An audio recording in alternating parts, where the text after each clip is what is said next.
Hello, I'm Gosia Sita. This is What Works in Leadership Development, where I'm talking to brilliant people who build leadership talent in their organizations, trying to find out what actually works in leadership development. Today, I'm talking to someone who has seen leadership development from several angles. My guest, Emily Walsh, is Director of Diversity, Inclusion and Belonging for Europe, Middle East and Africa at FTI Consulting. Emily started her career as a lawyer, then moved into learning and development to later lead inclusion, diversity and equity across Europe. Emily, hello. I'm so happy you are my first guest. Hi, Gosh. You've worked inside global law firms, you've led learning, now you lead diversity, inclusion and belonging. That's such a rich mix. So can we start with what drew you away from practicing law into developing people and building inclusive cultures? Sure. No, happy to be here. I would say this was an organic path. I was drawn to, when I was a lawyer, I guess, I was drawn to the more people relationship building parts of my job. So I guess it was sometimes the business development, sometimes it was the training, and really having those one-to-one conversations with clients. And it was really through those opportunities that I got as a lawyer to do some training and develop myself. And then I think where did I go? I actually took a career break and I became an English teacher in France for a while. So I got that love of training to continue on. And then, yes, went back into a law firm environment in business development. So again, I would say more people, relationship building, and then got an opportunity to do a coaching course within my law firm and really discovered my passion of training and coaching. So it was kind of a mix of me following my intuition as to what I like to get involved in. Of course, I did a lot of this on top of my day job, following opportunities that were presented to me. But yeah, clearly I have a passion for the human-centered people field. And definitely when people are learning and growing, that's what I like best. Is there in a way your career as a lawyer helped you lead L&D and develop very successful leadership development programs? I think no, I've done this a lot in professional services environments, so law firms, consulting. And I think what it has helped being a lawyer is being on the other side. So being on the side of those that I'm training and coaching and developing. So I can understand a lot about their worlds.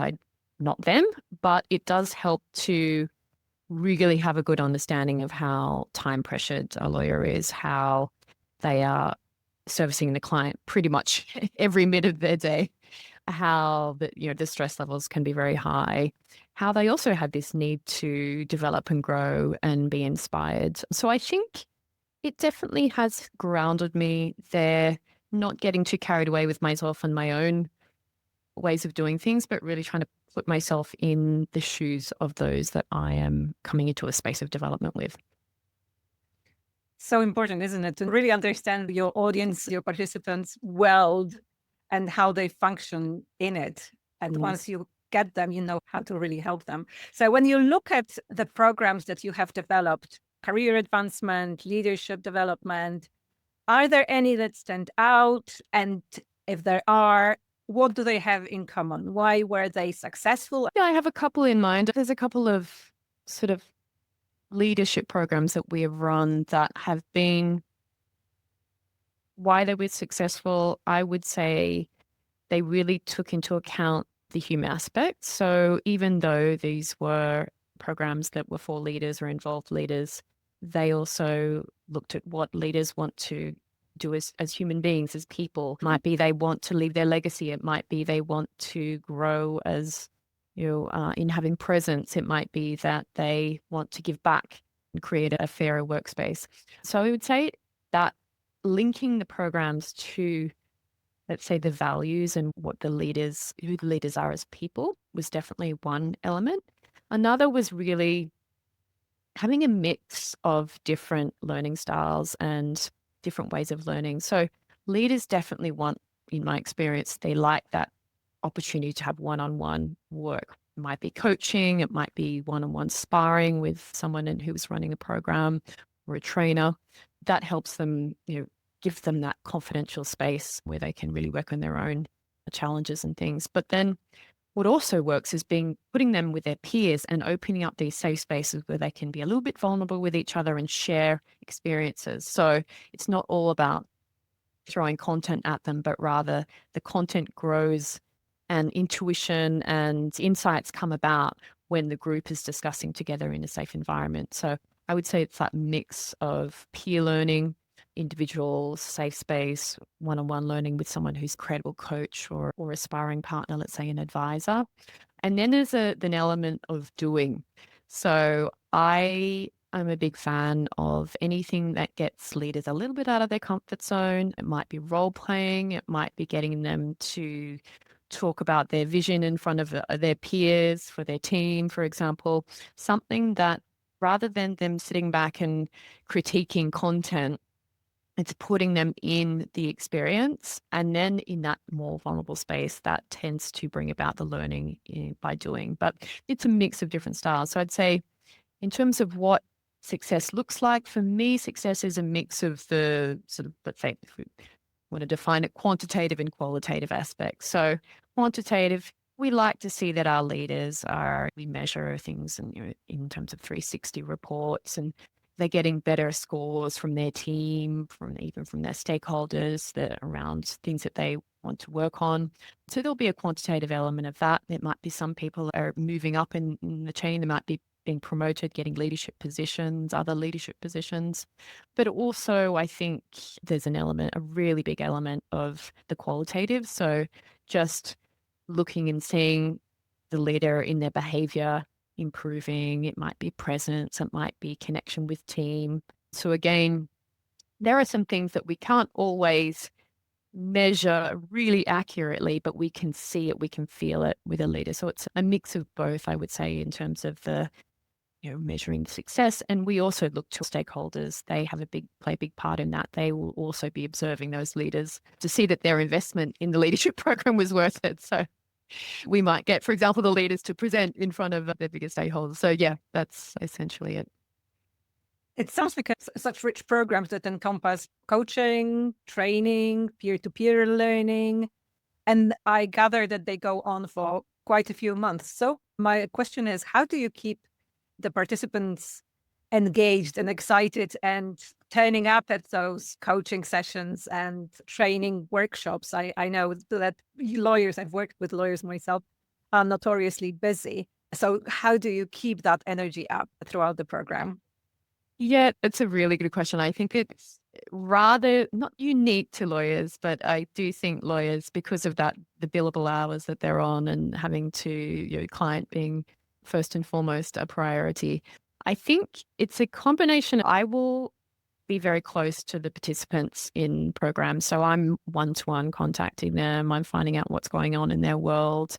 I'm trying to make things happen with my team to make sure that if they have a client commitment, you can still service your client but attend the program. And let's be a little bit flexible in this. We do need, our leaders to participate and be part of it, but let's find a middle ground for them. So I do think that with my teams, they've always been great. I don't say this is just myself. There's a lot of my team members working behind the scenes to make sure that our leaders feel taken care of, that there's flexibility, and that we understand their world. So I think that's a very big thing in designing leadership programs for lawyers is, and partners particularly, they want to know that we understand the system with which they work in. So they've got clients, they've got team responsibilities, they've got their leaders themselves who might be higher up in the chain.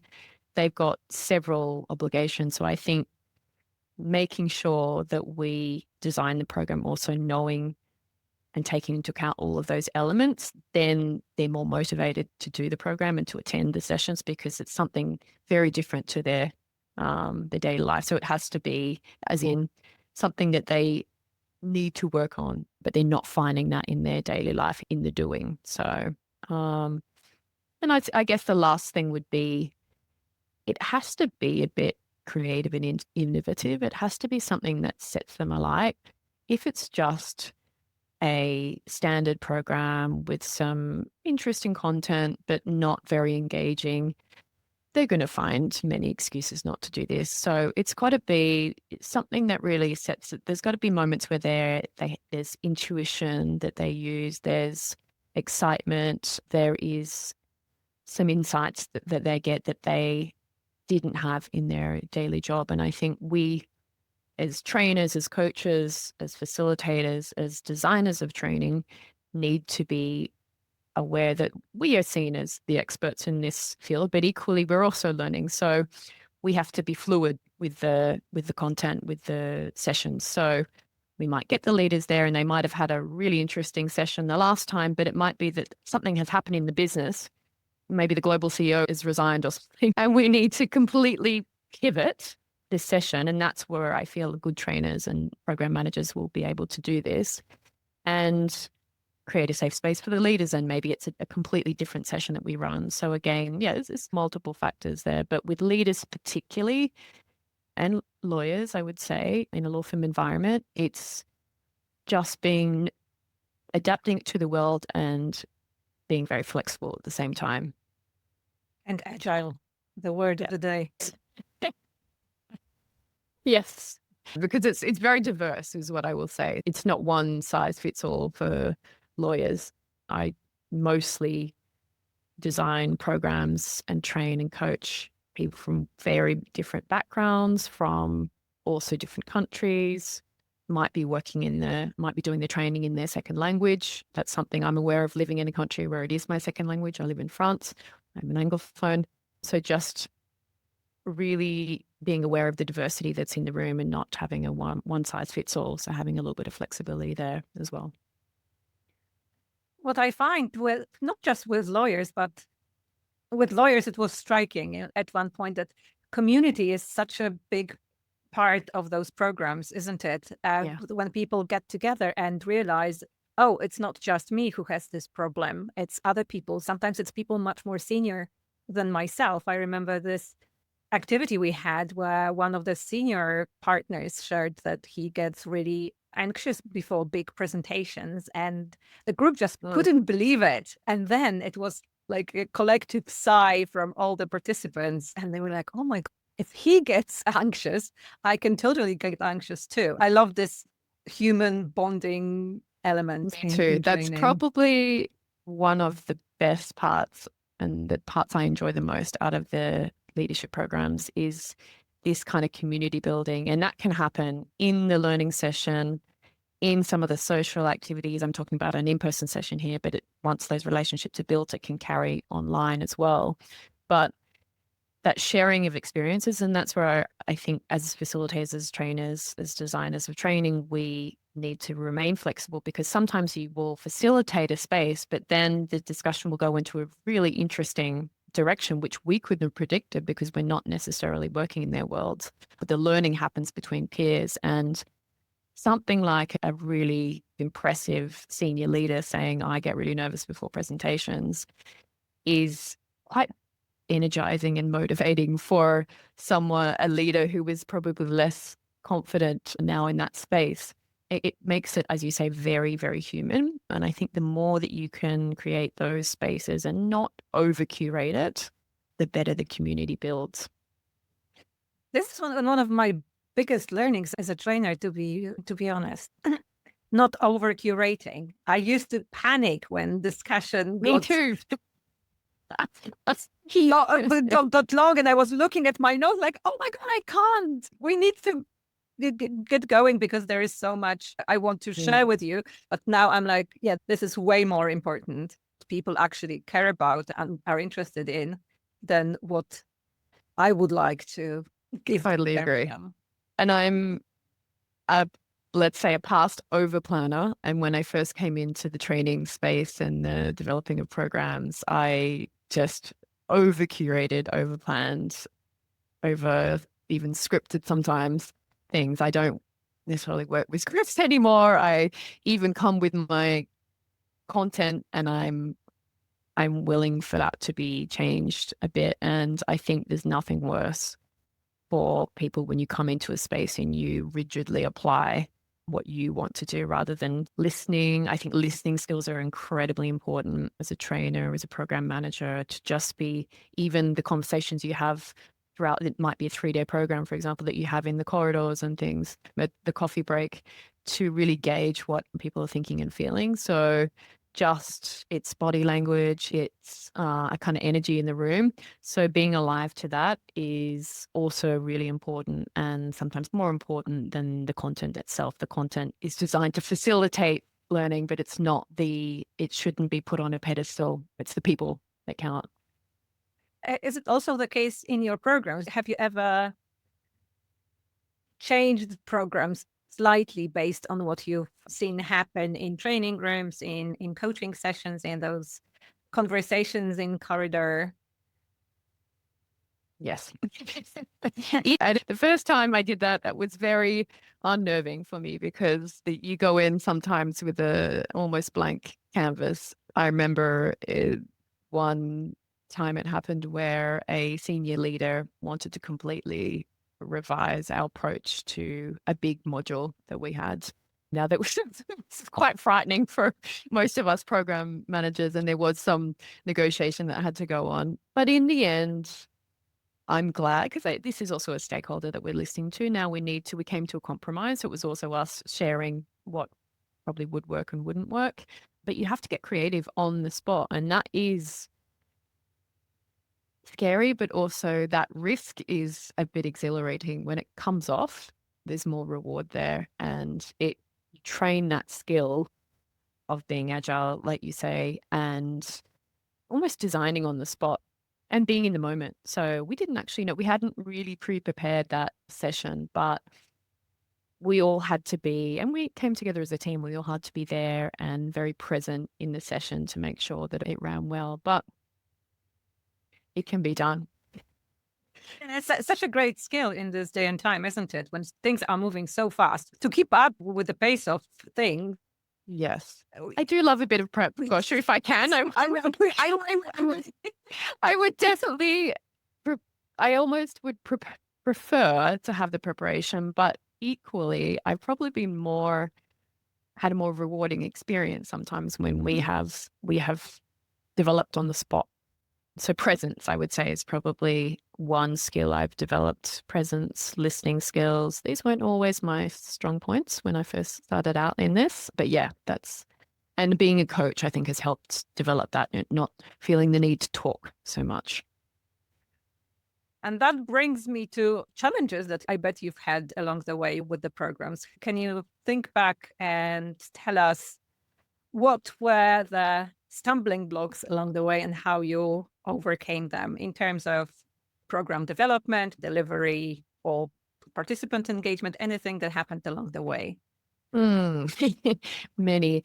I think when you're running programs across region, you'll always have sort of 2 program management teams that come together as one team, and there can be different regional nuances. I think with a good team, you can usually work those out. I think leadership expectations can sometimes derail things, especially as the example I gave, when you have a leader who has a very strong opinion about something, but yet has not actually delivered training themselves. It's a real exercise in challenging conversations, something that I give training on and I have had to exercise myself.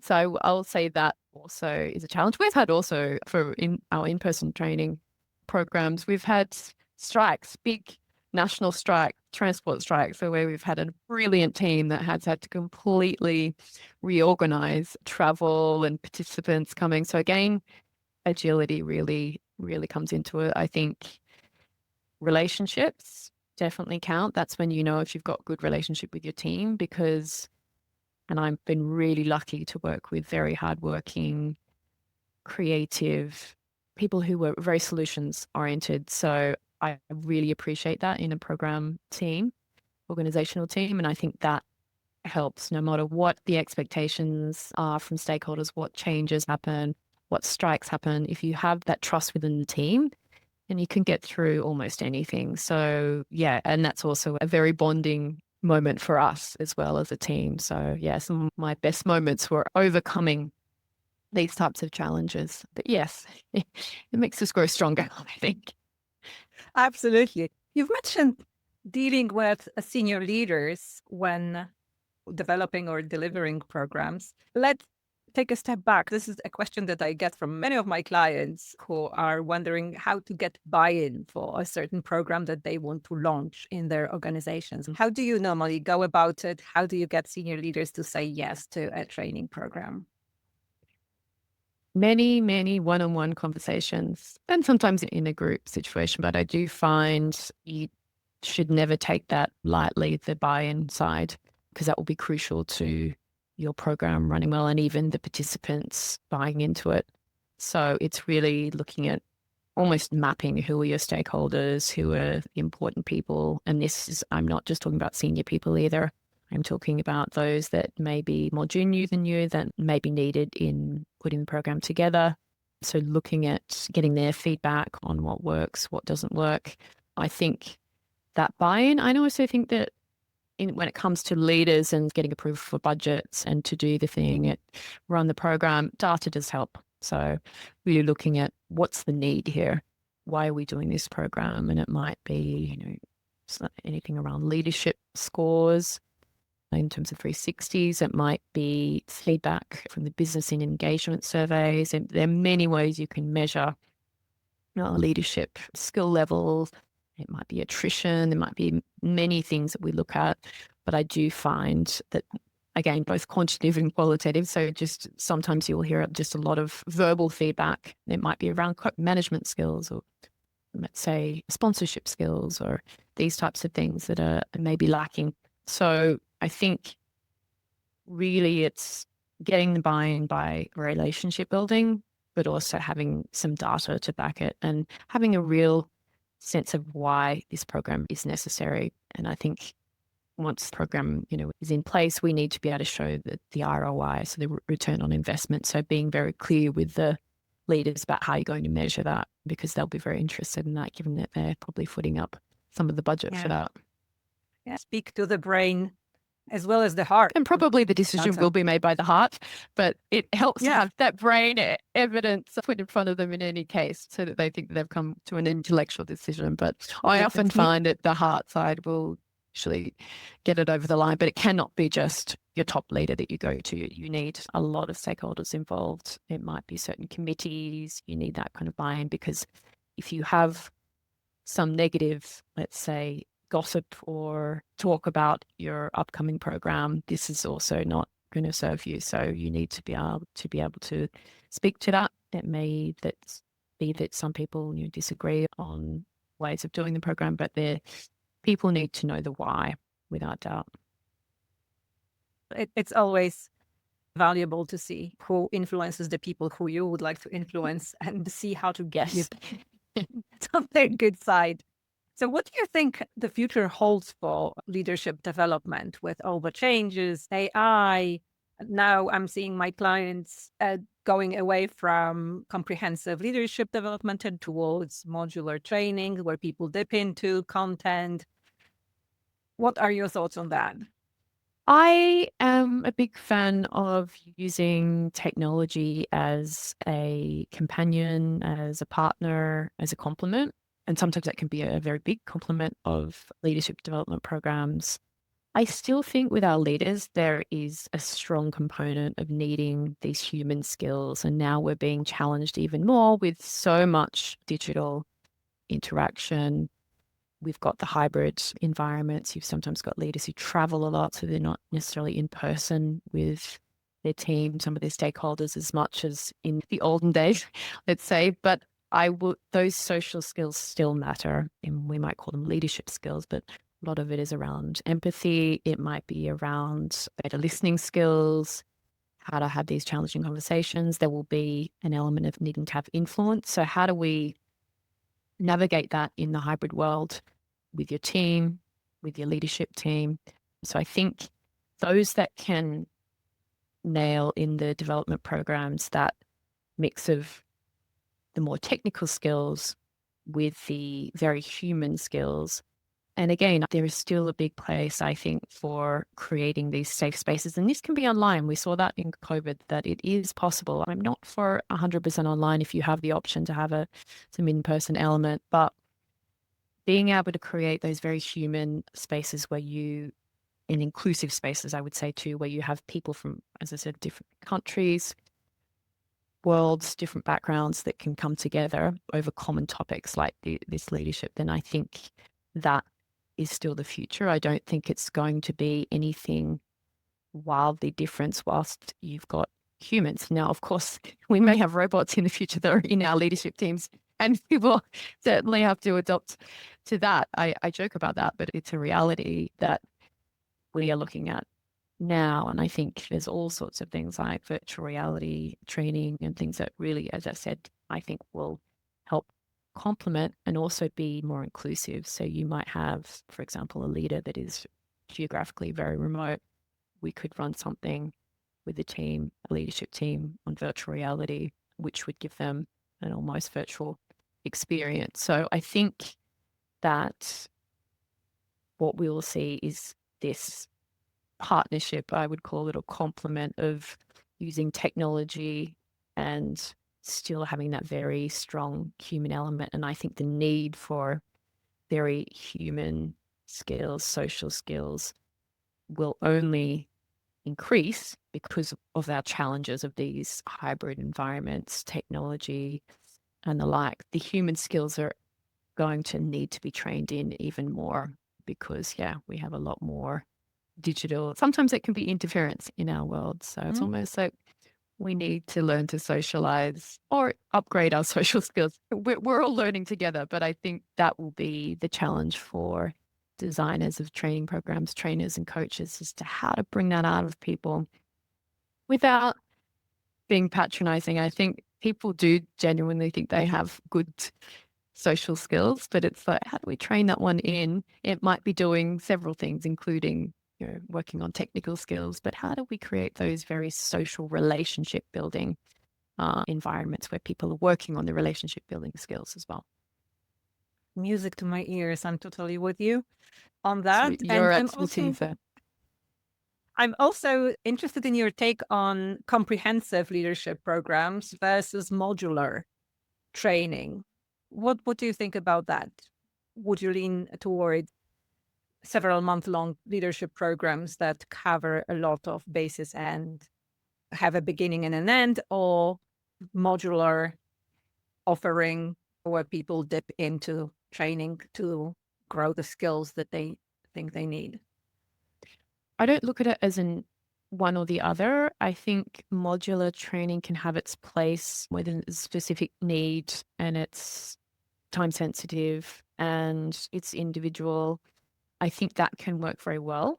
If you're looking at more systemic change, working on changing the people culture within an organization, looking at making the organization more inclusive, things like that, that leaders need to work on, that is going to change takes time. So I would be more for the longer leadership program where, as I said, there'll be an element of relationship building between leaders. The leadership team as a system also needs to be able to function well. So that change just takes time. And I do believe that with learning, it's best embedded when it's done in not huge chunks, but smaller chunks across a time period. The risk, I think, with that very deep learning that you need to do with leaders can often be more of around that social, relational communication, all of that sort of stuff. And that it just takes time. So if it's a purely technical topic, I tend to go for modular, but I do find most leadership programs work over time. So yeah, I'd probably opt, if I had to choose one, I'd probably opt for the time, but we have to also be realistic. And we know that leaders are very busy, especially in law firms. So it may be that if we have a particular need for one topic, we could do a learning spurt. But yeah, I'm probably more for the programmatic approach. Same here, especially with leadership programs. It also gets people on the same page in terms of what's expected, what good looks like, that all those things that are taught in leadership programs, but also discussed among peers when the program's going on. I could talk to you for ages. It's such an interesting topic. I would just say, it's a small point, but we also have to realize that our leaders are human beings, and just doing one session of something, if they're going to apply that again and again after the session, then that learning can be embedded. But generally with all us humans, we need to repeat things to be able to embed it, the knowledge. I know myself, if I just look at a webinar and I don't apply it in my job afterwards, I'm far less likely to really embed that learning. What do I mean by embed the learning? I mean change my behavior, which is usually the end goal, really embed the knowledge within me. So I think that just acknowledging that our leaders are human beings and that they probably need some repetition and consolidating, it might be that you deal with a topic in one session and later in the program you sort of deal with an upgrade of that, an enhanced version. So yeah, and that's probably one thing I would leave you with. One thing I've realized is leaders is not these sort of all-knowing, revered bunch. They are all just really humans trying to get on in this world too. So they appreciate the kind of treating them like that. And I think that just being able to take that more human approach helps with the success of programs. It helps with accountability as well, doesn't it? It's because it's not, knowing what to do, it's doing what you know. I just got a business coach and he's a bit puzzled because whatever he tells me to do, I already know.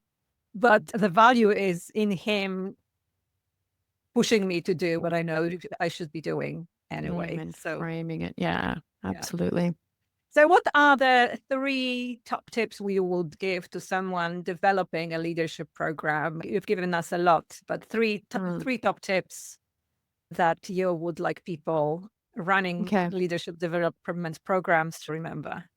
I guess number 1 would be consider the human being. So consider what the leaders' worlds are like, really get to know them, do a lot more one-on-one, get feedback first to understand. It might be that you think their need is something and actually it's something completely different. So understand the system that they work in, their stakeholders, their team members and things like that. So just do some one-on-one conversations, and so you can understand the human beings that you're designing the program for.